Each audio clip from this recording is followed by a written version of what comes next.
Hola, hola, bienvenidos a un nuevo vídeo del canal. En un vídeo que me han estado pidiendo bastante la gente. Y va a ser un resumen rápido. Y cuando digo rápido seguramente serán 35 minutos o lo que yo que sé. Ya veré si me meto en un vídeo, en dos, en tres. Va a ser un resumen bastante rápido y sencillo, e intuitivo, sobre cinemática y dinámica. La diferencia entre estas dos cosas y cómo podemos operar con las diferentes ecuaciones de la cinemática y todas estas cositas. Adelante.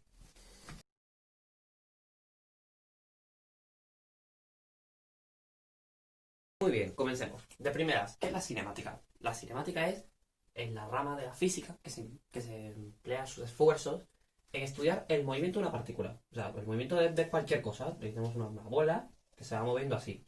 Entonces estudia el comportamiento de este movimiento. Pero lo que los separa principalmente de la dinámica es que no estudia qué ha causado el movimiento. Le importa una mierda, totalmente, si esta bolita la está arrastrando una cuerda, la he empujado yo, o sencillamente está cayendo por gravedad. Lo único que sabe es que la bolita está acelerando. Es lo único que le importa. Y la velocidad que tiene cuando se detiene, cuando alcanza su velocidad máxima, su altura máxima. Pero no le importa qué ha generado que la bolita se esté moviendo. Solo sé que se está moviendo. Entonces, evidentemente, yo en el espacio puedo tener a la bolita yendo en muchos sentidos diferentes. Vamos a empezar por el más fácil, que es una línea recta. Yo tengo la bolita andando. Entonces, por ejemplo, yo sé que se encuentra en esta posición. Entonces, algo bueno de la física es que yo puedo poner mis ejes coordenados X, vamos a poner Y, por ejemplo, o X, Y, Z, si en caso de que sean tres ejes, los puedo poner aquí. Entonces, esto es un movimiento unidireccional. Va para una sola dirección. ¿Va? Es decir, si fuera, por ejemplo, así o hacia nosotros, sería un movimiento bidimensional. Porque varía tanto la X como la Y. Aquí la Y y la Z se quedan siempre igual. La bolita solo se mueve a lo largo del eje X. O lo que yo he definido como eje X, que puede ser la superficie donde se está moviendo. Sin problema, ¿no? Entonces, ¿qué características tiene esta bola? O sea, ¿la que me interesa saber? Me interesa saber su posición, ¿sí? Me interesa saber su velocidad y, en tal caso, su aceleración. ¿Qué es cada cosa? La posición es el punto del eje coordenado donde se encuentra en cada caso. Yo sé que la segunda coordenada de esto va a ser 0 siempre, pero, por ejemplo, puede estar en el 0, 0, donde está ahora mismo, en el origen. Puede estar aquí, en el 7, 0. Yo qué sé. Lo que quiero saber es en qué punto del espacio, perdón, en qué punto de esta línea se encuentra en cualquier momento. Ahora quiero saber también lo que es su velocidad, que ya después se verá por qué lo pongo como vector. ¿Qué viene siendo la velocidad? La velocidad es la rapidez, es la velocidad, es la forma en la que cambia la posición. Es decir, si yo en 2 segundos he pasado de aquí a aquí, decimos que es el doble de rápido que si en los mismos 2 segundos la bola ha avanzado a la mitad de distancia. Entonces, ¿cuál será la unidad de esto? Son los metros que se avanza. ¿Entre qué? Entre los segundos. Metros por segundo. Entonces, esto lo medimos como la variación de la posición de los metros con respecto al tiempo. Cuando me refiero a la velocidad media, por ejemplo, es decir, que empiezo aquí en 2 y termino en 5 y han pasado 3 segundos, hago 5 menos 2 entre 3. Lo cual aquí me da una velocidad de 1 metro por segundo. Que tiene sentido, ha avanzado 3 metros en 3 segundos. Todo bien, ¿no? Pero, por ejemplo, imagínate que la velocidad no es así de constante, tan bonita como ahora, sino que, por ejemplo, acelera aquí, después vuelve a acelerar, y llega así. Avanza los mismos, los mismos 3 metros en 3 segundos, pero de otra forma diferente. Por lo tanto, tenemos aquí algo que podríamos graficar entre tiempo y velocidad como una función. ¿Y qué es lo que yo uso para saber la variación de una función? Que no es la media, porque si quiero hacer la media hago inicial menos final entre tiempo, sin problema. Pero si yo quiero saberlo de forma instantánea, uso la función derivada, la pendiente y la recta tangente. Video de derivadas aquí arriba ahora mismo. ¿Y de qué significa esto? Uso la derivada de la velocidad, perdón, la derivada del espacio, porque lo que estoy es haciendo el diferencial de la posición del cosito este entre el tiempo. Entonces, para sacar la velocidad lo que hacemos es derivar. Y para sacar la aceleración, ¿qué es la aceleración? La aceleración es sencillamente cómo va cambiando esa velocidad con respecto al tiempo. Es decir, Si yo la tengo, la bolita está aquí, y yo aquí, de aquí a aquí, tengo una velocidad de 1. Pero veo que de aquí a aquí, en un segundo más, tengo una velocidad de 2. Y cada vez la bola va más rápido. Por lo tanto, tengo un cambio en la velocidad. Pues, por ejemplo, si yo sé que en 3 segundos ha pasado de 0 metros por segundo, porque la bola vamos a imaginar que empieza quietecita aquí, y aquí tengo 2 metros por segundo, te puedo decir que la aceleración viene siendo 2 menos 0 entre 3. O sea, 0,66, ta, ta, ta, ta. Y la unidad es ¿qué? La velocidad, que es en metro segundo, otra vez con respecto del tiempo, o sea, metro segundo cuadrado. Ahí todos estamos de acuerdo. Y de nuevo, yo puedo otra vez pintar mis ejes. Ah, no, verdad que aquí no se ve la pizarra porque está el brillo. Yo puedo otra vez pintar mis ejes con el tiempo y la aceleración con respecto al tiempo. Como si fuera una función, por ejemplo, así, así, o constante. Entonces, de nuevo, si yo quiero saber la aceleración en algún punto, lo que hago es sacar la derivada con respecto del tiempo. Hasta ahí bien, ¿no? Si yo lo que quiero hacer es el camino inverso, ¿qué es lo que nos va a ocurrir? Si yo quiero hacer el camino inverso, es decir, conozco que la aceleración en algún punto corresponde a tanto, ¿qué es lo contrario de derivar? Pues integrar. Video de integrales también arriba. Lo que hago es sencillamente integrar la aceleración con respecto al tiempo. Que no lo veo así de una forma muy buena. Vamos a poner un ejemplo. Me dicen, la aceleración de un cuerpo para cualquier momento dado viene dada por la función 5t. Es decir, si yo quiero saber la aceleración de un objeto en un momento del tiempo, el que sea. Yo lo que tengo que hacer es ese dato que me da el tiempo, multiplicarlo por 5 y ser su aceleración. Es decir, en el momento 0 la aceleración será 0. En el momento 1 la aceleración será 1. Y así, Hasta ahí bien, ¿no? Entonces, yo sé que esta aceleración viene siendo la derivada de la velocidad entre el tiempo. Y quiero saber su velocidad en 5 segundos, por ejemplo. Por poner algo. Esto me lo puedo llevar para acá multiplicando. ¿Por qué? Porque tengo la misma variable y su diferencial en la misma línea. Con lo cual, me interesa hacer esto. Aquí empiezo en 0 y termino en t. Porque lo que quiero es un número, quiero tener una integral definida. Entonces, y aquí empiezo en la velocidad inicial que tenga, que no lo sé, puede ser 0, 50, 83, hasta la velocidad final. Integro el diferencial, esto es como poner 1. Entonces, ¿qué función derivada me da 1? Pues la función que es la misma variable. Evaluada arriba, v menos v0. Genial, ¿no? Y ahora aquí, ¿qué función derivada me da esto? T cuadrado entre 2, no voy a enseñar a integrar. Entonces, sencillamente, yo lo que sé es que la velocidad es la velocidad inicial más 5t cuadrado entre 2. En este caso, porque me lo han dicho. Si yo lo que tengo es una aceleración constante, que es un número, o sea, por ejemplo, la aceleración igual 3, si yo hago todo este proceso que acabo de hacer yo, se lo dejo para que lo intenten, me va a salir que la velocidad es la inicial, la que sea, más la aceleración por el tiempo, y que la posición va a valer la posición inicial, la que sea, más la velocidad inicial por el tiempo, más esta expresión. Que si vemos la de arriba se ve fácilmente. Esto es una constante, para integrar agrego una t, y esto, para integrar, agrego elevado al cuadrado y divido entre 2. Lo mismo que pasa aquí. Esto es lo que nosotros llamamos ecuaciones básicas, fundamentales, igualdades de la cinemática, a las cuales me rehúso a llamarles fórmulas.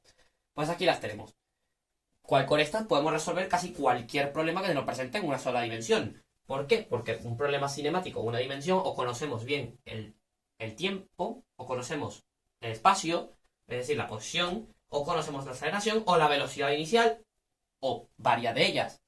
Entonces podemos sacar todas las variables cinemáticas, tiempo, aceleración, velocidad inicial, velocidad final, posición inicial, lo que sea, sencillamente con usar estas dos bellas igualdades. Pero ¿qué pasa si tengo el movimiento en más de una dimensión? Porque aquí esto solamente me dice x, x. Pero si tengo el movimiento en dos ejes, ¿qué me ocurre? Vamos a verlo. Lo que siempre se nos suele dar de movimiento en dos dimensiones es la bolita, el objeto que se va moviendo en un círculo. Vamos a ponerle en esta dirección, como pudo haber sido en la otra, sin ningún problema.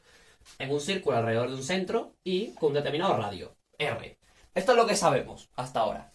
Entonces, ¿qué me marca la posición del cosito este? Como siempre, yo he dicho que yo puedo poner mi eje de coordenadas donde me apetezca. ¿Dónde me conviene ponerlo? Como conozco el radio y la distancia al centro, pues pongo mi eje de coordenadas en el centro. Está ahí bien, ¿no? Entonces, ¿qué es lo que me dice la posición de esta partícula? Que ya ahora no es solamente 1, 2, 3, 4, 5, sino que ahora va a tener dos componentes. Por ejemplo, 5, 3, si este fuera el 5, este fuera el 3, por ejemplo. Yo sé que esta distancia es el radio. Entonces, ¿qué es esto realmente? Esto es 5 veces el vector unitario y, es decir, esto, el vector 1, 0, por el vector 0, 1, que son las bases del plano cartesiano. Ya hablaré de base y de transformaciones lineales y todo esto la semana que viene. Tengo 5 veces esto para llegar aquí, más 3 veces esto para llegar aquí. Entonces tengo lo que se llama mi vector posición. No confundir esta R con esta R. Bueno, vamos a poner aquí R mayúscula. Tengo mi vector posición.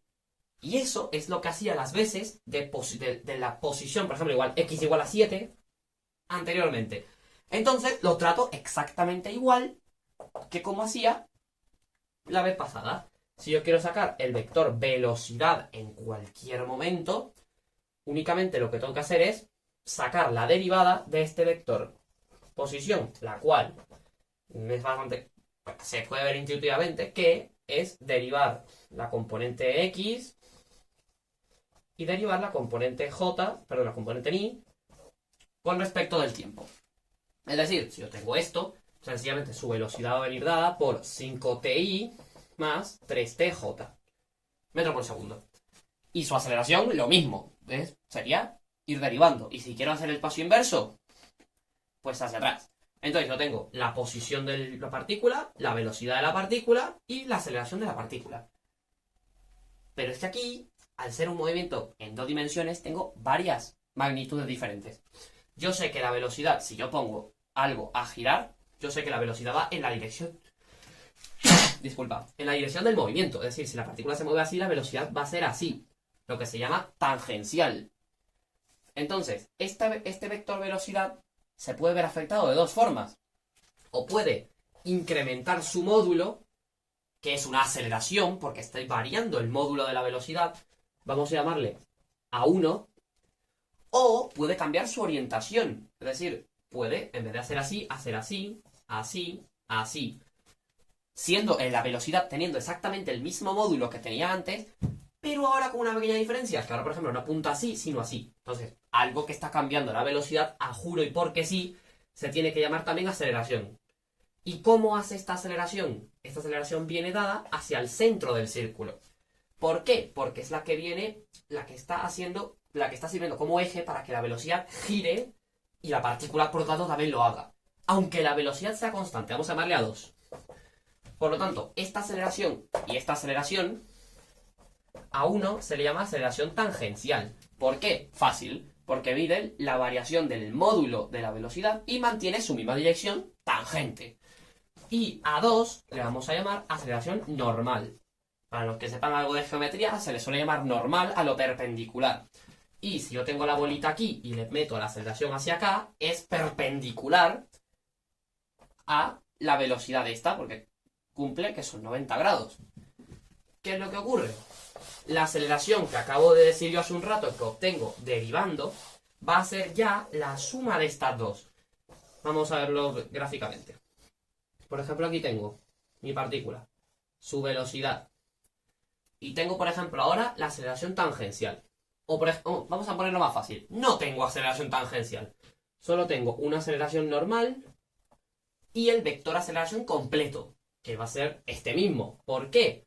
Porque no hay aceleración tangencial. Si en caso de que lo hubiese, el vector de aceleración sería la suma de estos dos. Por lo tanto, me daría algo más o menos así. Es un vector de aceleración que cambia el módulo de la velocidad y a su vez también lo va rotando. Este es el vector de aceleración que yo encuentro si derivo esta velocidad que tengo aquí. Por lo tanto, yo sé que estas componentes van a ser esta y esta. Pero si las quiero sacar individualmente, ¿qué? Si yo quiero saber solamente la aceleración tangencial, bueno, me puedo más o menos hacer el dibujito de para dónde van las cosas y una vez tenga la aceleración con sus componentes y j, deducir cuál es cuál, puedo hacerlo. O si no, sencillamente tengo que ver la dirección de la velocidad. La velocidad tiene componente y componente j. ¿Sí, no? Hasta ahí todo genial. Si yo tengo esto, yo sé que si yo esto lo divido entre el módulo de la velocidad, es decir, por ejemplo, aquí tengo 3i más 4j y esto vale 5, entonces, porque 3i más 4j vale 5, por esto, básicamente, por Pitágoras. Si yo hago esta cuenta, yo lo que sé es que me va a dar un vector en i, un vector en j, que le voy a llamar u, porque su módulo es 1 y su dirección es la misma de la velocidad, por lo tanto la dirección del movimiento. Entonces, si yo tomo esta aceleración y lo multiplico, el valor numérico de la aceleración, su módulo, y lo multiplico por este vector, lo que voy a hacer es que esto me lo estoy transformando en la aceleración tangencial. Por lo tanto, es una forma bastante clara de sacar esto. ¿Quiero sacar la aceleración normal? Es más complicado, sencillamente puedo sacar la expresión de su módulo, que es la que me interesa realmente, ¿no? Quiero sacar la expresión de su módulo y para ello uso esta igualdad. Igualdad que es muy complicado de descifrar, de despejar, de deducir. Entonces, la dejo aquí. A ver, tampoco es una fórmula, por decirlo así, muy complicada, pero sencillamente me quiere decir que la velocidad en módulo al cuadrado entre el radio de curvatura que yo tengo aquí, la palabra radio de curvatura va a entrar ahora mismo, me da la aceleración normal. Si yo conozco la aceleración normal, la tangencial, puedo sacar el módulo aceleración total sumando los vectores, sencillamente. Y tú me dirás, ¿pero qué dirección tiene esto? La dirección de esto es perpendicular al vector u que acabo de sacar hace un momento. Es dirección hacia el centro del círculo. Y tú me vas a decir, pero si no es un círculo. Es decir, si por ejemplo el movimiento es así, una curva, y yo quiero saber la aceleración de la partícula aquí, podríamos decir que esto se puede tomar como parte de un círculo, ¿sí? Porque está girando en este momento del tiempo, un tiempo fijado, por ejemplo 5. Yo sé que en este momento la partícula está siguiendo un círculo imaginario del cual va a salir después, pero en este momento seguía como si fuera un movimiento circular. Por lo tanto, con un radio de curvatura que viene dado por esta letra P griega rara, entonces la aceleración normal viene siendo la misma velocidad al cuadrado, solo que ahora en vez de ser r, que es un radio constante, es esta létrica, la letra P griega rara esta. Esto ya viene siendo todas las bases del movimiento circular. ¿Qué ocurre con el movimiento circular también? Vemos algo. Vemos que al yo tener mi vector posición r de la partícula, estoy formando también un ángulo, ¿no? Porque tú me dirás, ¿cómo hallo ese vector posición si no lo conozco? Vamos a verlo en un segundo. El pequeño descanso que tuve que hacer en un momento para terminar de grabar esto.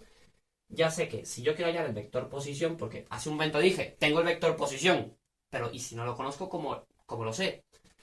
Yo que conozco el radio, que es lo mismo que tengo aquí. Pues también es radio. ¿Sí, no?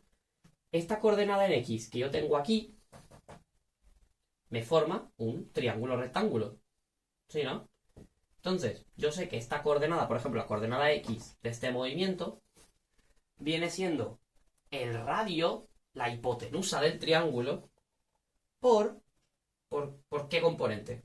Si yo quiero sacar la componente horizontal, sería esta componente de aquí, ¿no? Porque esto se lo traslado aquí arriba, es esto mismo. Entonces, ¿cuál tengo que multiplicar? Por el cateto adyacente, es decir, el coseno del ángulo. Y si quiero sacar la otra componente, es el radio, que es un número fijo, lo que sea, lo que valga, mi radio de curvatura, por el seno del ángulo, porque esta distancia es la misma que si yo la pongo aquí. O sea, no hay ningún problema. Yo quiero saber esto. ¿Qué ocurre? Yo hace unos segundos les acabo de decir, deriven esto para hallar la velocidad. Y como mierda, derivo algo que es un número por otro número. Me va a dar 0. Porque sería una constante. Yo lo que necesito es algo en función del tiempo, porque yo estoy derivando el vector en función del tiempo para hallar cómo varía esta posición de la partícula con respecto a la variable tiempo, no al ángulo. Entonces yo quiero saber cómo es el ángulo en función del tiempo. Y aquí entra un concepto maravilloso que se llama velocidad angular. Si ven mi vídeo de inducción electromagnética que subí por allá en enero, van a ver que yo también explico esto, pero bueno, lo vuelvo a explicar, no pasa nada. La velocidad angular, al igual que la velocidad lineal, la v, esta es cómo varía la posición con respecto al tiempo. Como es angular, es cómo va variando el ángulo con respecto al tiempo. Por lo tanto, si yo sé que esto es constante, si me dan un dato de esto se mueve con tantos radianes por segundo, puedo despejar el ángulo y me sale que es la velocidad angular por el tiempo. Por lo tanto, esto lo puedo sustituir aquí, Wt, y ahora sí tengo una expresión derivable con respecto del tiempo. Por lo tanto, ahora lo puedo hacer. Ya hemos terminado el capítulo de movimiento circular. Ah, bueno, no, me falta una cosa. Si esta velocidad angular no es constante, esto significa que no es igual. Si yo lo sé, por lo tanto, hay algo que me está variando el módulo de la velocidad angular, a la cual yo voy a llamar aceleración angular. Se le suele poner alfa. Y como yo sé que esto ya es un poco más complicado de entender, es el ángulo entre el tiempo, o es, por ejemplo, esto es el diferencial de ángulo entre tiempo, si lo llevo a cosas muy chiquitas, yo sé que si yo ahora esto lo multiplico por el radio, ¿sí? Me va a dar aquí el diferencial de superficie. ¿Y qué es el diferencial de superficie respecto del tiempo? La velocidad lineal de la partícula, que es tangente, la que vimos hace un rato. Por lo tanto, yo puedo llevarme todas estas derivaciones que estoy haciendo, ¿sí? Y saber que esto es esto. Uy, perdón. Por lo tanto, sé que las magnitudes lineales son simplemente las angulares multiplicadas por el radio del círculo, mi radio de curvatura. W por R viene siendo V. Por lo tanto, si conozco esto, puedo conocer esto conociendo el radio, que siempre es constante. Así que sin problema. Y ya también sé que el ángulo por el radio es la posición X, o de la posición lo que sea, vamos a llamarle R minúscula, o S, de la partícula. Por lo tanto, si yo saco aquí el ángulo, me da S entre R. A propósito, esta es la definición de radian, ya que estamos. Por eso se usan los radianes para funciones reales, porque es un número real adimensional. Ahora ya culminamos y vamos al último capítulo de cinemática, que es ¿qué más puede ocurrir con esto? Porque a lo mejor no es un movimiento circular, sino un movimiento parabólico. Lo que no suele pasar, que yo lanzo algo así y se va al suelo. Tiene un movimiento parabólico, alcanza un máximo y baja. Vamos a verlo ahora. Vamos al típico ejemplo de movimiento parabólico. Tengo aquí un cañón. No sé dibujar cañones, conste. Que está disparando una bala. Y claro, como todos sabemos, la bala hace un movimiento más o menos así. Alcanza un máximo y vuelve. Y vuelve al suelo. Entonces, ¿qué es lo que le va a ocurrir a esto? Este movimiento tiene dos componentes, X e Y. Y la vamos a tratar por separado, como acabamos de hacer en el movimiento circular.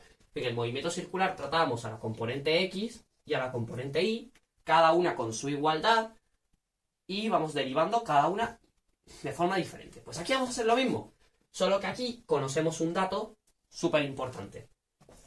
La aceleración en el eje Y.